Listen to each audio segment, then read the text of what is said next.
دلم دختر میخواد.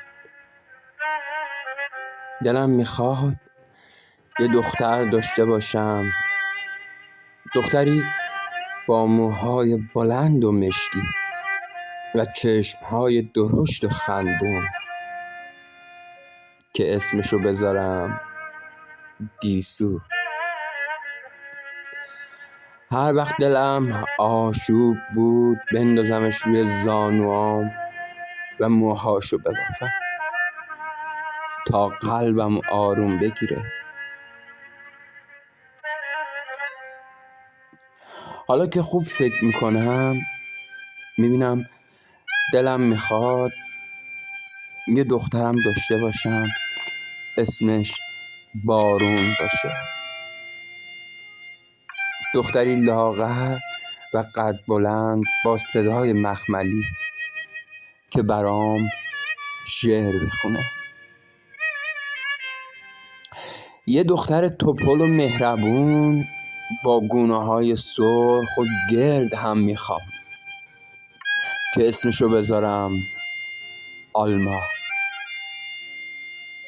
و موهاشو با شامپوی سیب بشورم تا حسودی موهای طلاییشو خواهرش گندم رو نکنه.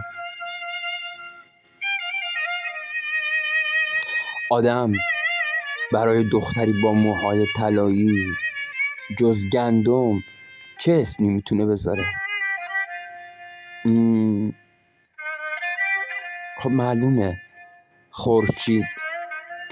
اصلا خورشید باید اولین دخترم باشه و هر روز صبح چشماشو باز کنه ببینه خواهرش شبنم زودتر از اون سماور رو روشن کرده،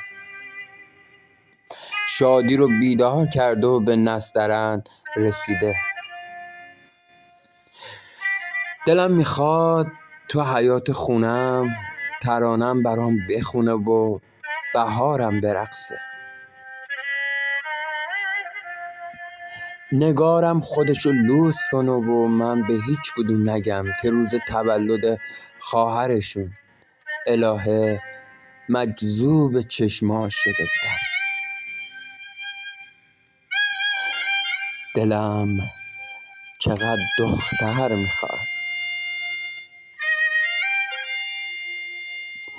روزام بی سحر، شبهام بدون مهتاب، آسمونم بی ستاره و زندگیم بدون افسانه اصلا ممکن نیست.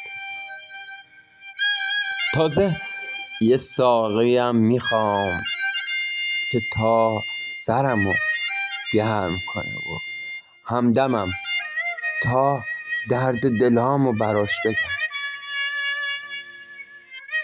رویام میخوام تا انگیزه زندگیم باشه و یه دخترم دوست دارم اسمشو بذارم آرزو که دلیل نفس کشیدنم باشه. دلم میخواد یه دختر داشته باشه، دختری که خودم توی چشماش آرزوهامو ببینم و روی پیشونیشو ببوسم. هیچ اسمی هم نمیشه روش توصیف کرد. دلم میخواد همه چیز باشه و هیچی نباشه، از قید همه چی آزاد باشه و تو هیچ ظرفی جا نشه، رهای رها باشه. آره انگار دلم میخواد اسم دخترمو بذارم رها.